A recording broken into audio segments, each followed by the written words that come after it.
عاملين ايه وايه الاخبار؟ احنا بقالنا 6 ايام تقريبا انا ما نزلتش اي حاجه على يوتيوب لاني كنت مشغول جدا، وتلاقيني دايما مركز مع فيسبوك اكتر من يوتيوب. حقكوا عليا طبعا، انا اسف. وانستجرام طبعا بفضل قاعد وانزل ستوريز هناك، لان الستوريز انتوا عارفين اسهل. تنزل ستوري كده تنزل حاله، ما بياخدش معايا وقت، وعلى طول بطلع بوشي عامل كده ويبقى الدنيا زي الفل. المهم احنا ما كانش عندنا حفله ولا حاجه، عيد ميلاد اخو زينه الصغير، فكنا بنحتفل بالولد وفرحناه وعملنا له بلالين في الدنيا حلوه يعني. المهم اكتشفت بعد الجواز ان انا اقدر اختار الاكل اللي على مزاجي، مش زي ما ماما كانت مثلا بتعمل، تيجي تقوم رميال للطبيخ وتقول لي ايه خد هو ده اللي هيتاكل النهارده، وده اللي انت هتاكله، فاهم؟ وتعمل لي سبانخ وانا ما بحبش سبانخ. الاكل اللي ما يعجبنيش تقول لي عندن فيك الاسبوع كله سبانخ، فاهم كده؟ مع ان انا حبيت سبانخ في الاخر. فده بقى اللي انا اكتشفته ان انا ممكن اعمله لما اتجوز. فطبعا عارفين الكفته بالصلصه، اللي هي الكفته اللي بالرز وبيتحط فيها صلصه. انا بقى بحب الكفته دي قوي، ودايما كنت اسرقها وما احبش اكلها بالصلصه. كنت استنى وامي تحطها في الزيت وتتقلي، وبعد كده ادخل اسرق شويه. وشفتوا ده انتوا في فيديو قبل كده.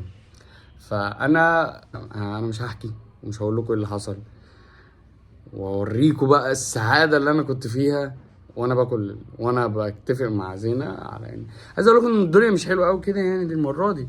لكن انا ساعات زينه هي اللي بتختار الاكل، وساعات هي اللي بتقول ده اللي موجود، وساعات تقعد تديني اختيارات وتقول لي 1 2 3 4 5 6 ده موجود، ولا خلاص مش هاخد رقم 3. تقول لي لا خلصانه. طب بتخيريني ليه؟ بتحطوا لي في النص ليه؟ فده اللي انتوا ان شاء الله هتشوفوه في الفيديو. ولو عجبكم الفيديو اعملوا لي بقى لايك، وقولوا لي في التعليقات حلوه الطريقه دي اني اطلع اشرح لكم ايه الموقف الاول وبعد كده اوريه لكم، ولا نخلينا كده على طول اطلع اديكم الفيديو وتتفرجوا عليه وتضحكوا عليه وخلاص، ولا نطلع نتكلم مع بعض الاول؟ ولو كده ممكن اطلع لكم بعد الفيديو تاني اخد رايكم في ايه الفيديوهات اللي انتوا عايزينها، ايه المواقف اللي انتوا عايزين تشوفوها، عشان ممكن تكون بتحصل معانا واحنا ما بناخدش بالنا انها بتحصل مع كل الناس فما بنصورهاش. سيبكم بقى مع الفيديو. سمع صوت خطوات رجليك على السلم. حبيبتي وحشتيني. تعالى كده جبت لك الحاجه اللي انت تحبيها، بيكرولز و حرف زد محدش حركه ما تقلقيش، كنت بتاكد دايما كل حاجه في مكانها. انا تمام، مناخيري زي ما هي، وشي زي ما هو، كل طب يعني واحده واحده.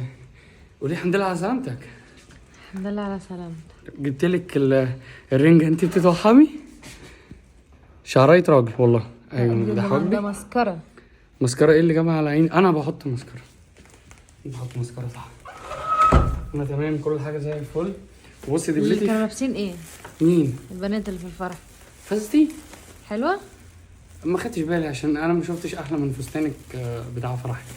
لا البنات اللي لابسين سواريه مش العروسه. مالها؟ حلوين؟ ما فيش احلى منك. جبت لك رنجه. وريني بس كده ايه الدبله موجوده في الشمال ما قلعتهاش. جبت لك رنجه. الريحه بتتوحمي يا حبيبتي؟ حامل؟ حلوه قوي. حامل؟ ها قولي انك انت حامل. في ريحه حاجه تانية هنا احلى. لا كفته. جبت كفته من عند ماما. كفته محمره. جميله. شفتي انا مدلعك ازاي؟ عملت لك فرخه بجد يعني فرخه ورنجه وكفته يلعب كده بس قشطه. ماشي. انا ايه رايك؟ انا جيت وما اتاخرتش. لا اتاخرت 3 ساعات. طب انا جايب الحاجات دي تعويضا ل3 ساعات. جايب حتى كاميرا جديده اهي، تمام. جبت لها كفر عشان ربنا يكرم. انت جبت الكفر بس لحد ما ربنا يكرم. والله انا لقيته في الفرح.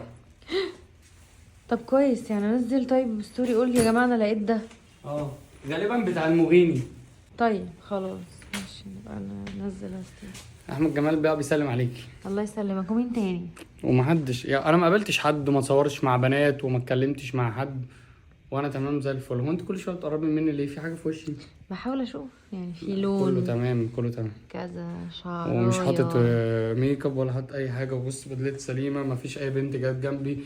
كنت بوقف البنات بعيد عني بمسافات، بقول لهم يا جماعه اظهروا حرف الزد. ثانيه واحده كده. الحته دي كده لونها مبقع فاونديشن سنه اهي. هنا كده بص هنا كده الحته دي فيها غمقان سنه كده عن لون البدله. انت لابس لي بدله لون الفاونديشن عشان لما حد يجي جنبك ما يبانش. انا ما اعرفش ايه الفاونديشن ده، بس انا ما فيش واحده جت جنبي. جت بس بنوته صغيره شدتني من ايدي. عندها قالت كام لها- سنه؟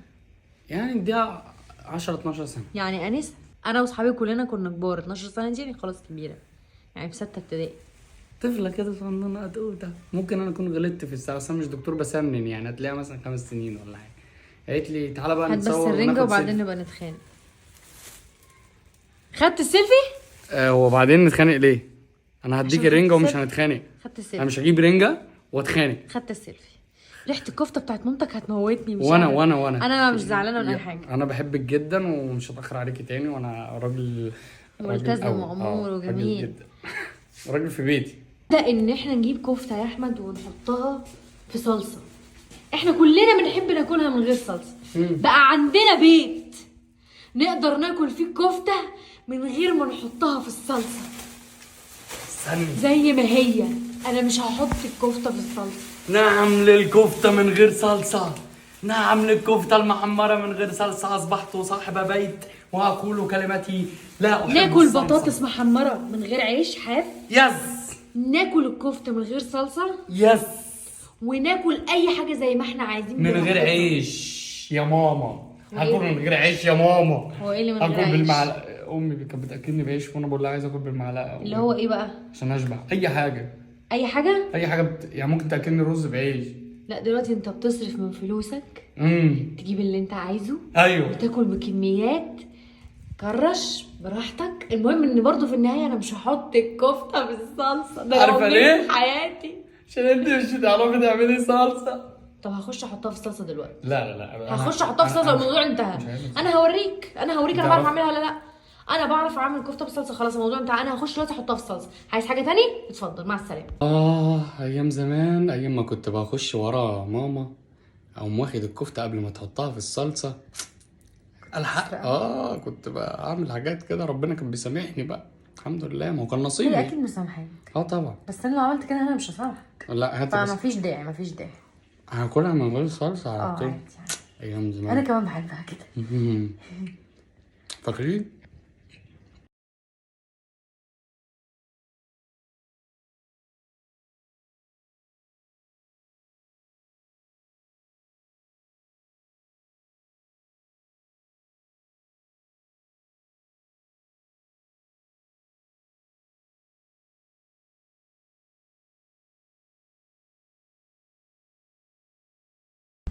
شفتي؟ ده انا ماليه الحله. في كم واحده بقت في الحله؟ مفيش. ايه ده؟ قلنا مليون مره كفته بالصلصه. لا لسه والله ما غلت. يا عم يا بقى بس. طب هات دول. لا بالله مريم. يا عم هات دول. والله ما اكلت حاجه والله. امال ايه ده؟ ايه ده؟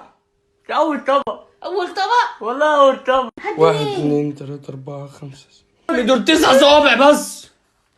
صباعين ناشفين من غير صلصه. ايوه دول يعني اغلى من اي صباع بصلصه. عشان كده تعملي الكفته تعدي الصوابع وتشيليهم وتقفلي المطبخ بالقفل. مش كل مره بتعمل او كل مره ما ايه ما بناكلش. هفتانين. الطبق ده ما كملتش نصه وشلت عشان انزل. ويا ريتني ما نزلت. وانا ما شفتش طبقك اصلا. ما انا حطيته في الحله. ويا ريتني ما حطيته في الحله. كنت تشيل ايدي قبل ما احطه في الحله. لا ما كانش كتير والله. والله يا بني ادم ما عندكش ريحه الدم ولا الاحساس ولا التربيه. بني ادم مفجوع. بني ادم مطنك دي ما بتشبعش، ما بيملاهاش الا التراب. بلاعه يا محمود يا بلاعه. حرام الكفته. حرام الكفته يا مختلس الكفته. بس انت هناكل كفته محمره من غير صلصه بس معاها ايه؟ ومعاها صوص باربيكيو ومايونيز يعني كلهم في بق واحد؟ وكاتشب ده انت كنت محروم صوصات تقريبا. ومسترد. أقول لك على حاجه زمان وعادي الكلام ده نقوله صح؟ طب امسك دي. تقشرها وتسيب الاخضر لوحده وبعدين تاكله. ايوه انا كنت فاكر ان انا الوحيد المعفن بعمل الحركه دي. كنت مش بعمل كده صراحه. يعني كنت بعرف من العيال اللي بتعمل كده. يعني كنت بتعمل كده ولا لا؟ كنت بعرف من العيال اللي بتعمل كده هي كده؟ بصراحه. كنت بعمل كده زمان بصراحه. بصراحه. اه. وتسيب الاخضر ده وبعد كده اللي كده تاكله في الاخر. يعني هي بس طول المدة بقى. زي الكرانشي بقى، كنت باكل الكرانشي لاين. الكرانش كنت باكله لحسن. يا لحسن دي ازاي؟ هو بيبقى خطوط لاين. بلحس لحد ما الكرانشيايه ما يبقاش عليها اي توابل. لا ده قرف ده. ما بحبش اشوف العجينه دي اصلا، ان انا كنت باكل الكفته دي، العجينه دي على طول قبل ما ماما تحمرها. كنت بكره ان الكفته دي تنزل في الصلصه. قالوا ماما تحمرها. كان بتبقى عجينه الكفته دي عجينه تاكلها. عجينه اللي الخضره دي قبل ما تحط بقى في الزيت اصلا وتقعد تعمل كده وتعمل كور، تاكل الكوره بقى وهي نيه، بتاكل لحمه نيه. جميله قوي. طلقني. يلا ناكل سوا. حلوه. جميل طبعا، الفيديو لذيذ. طالما انت وصلت الوقت ده يبقى اكيد الفيديو عجبك، فان شاء الله باذن الله لو الفيديو عجبك اعمل لايك واعمل سبسكرايب، ومعرفش بتفعل زر الجرس من ايه، مش عارف هو فين في البتاع، دور عليه وفعله تمام. واستنى بقى الفيديوهات الجديده. ولو في فكره عندك، في موقف عندك حصل في البيت، لو انت متجوز او انت متجوزه وشايفه ان احنا ممكن برضو نعمله وبطريقتنا، وعشان احنا بنعمل فيديوهات اللي بتمثلكم انتوا واللي هي بتحسسك وانت بتتفرج ان انت يعني فاهم. هو ده موقف عدى معايا وانا متجوز، عدى عليكي وانت متجوزه، فده اللي احنا بنعمله ان شاء الله. اتمنى اكون مبسوط واتبسطت بالفيديو. اشوفكم على خير ان شاء الله.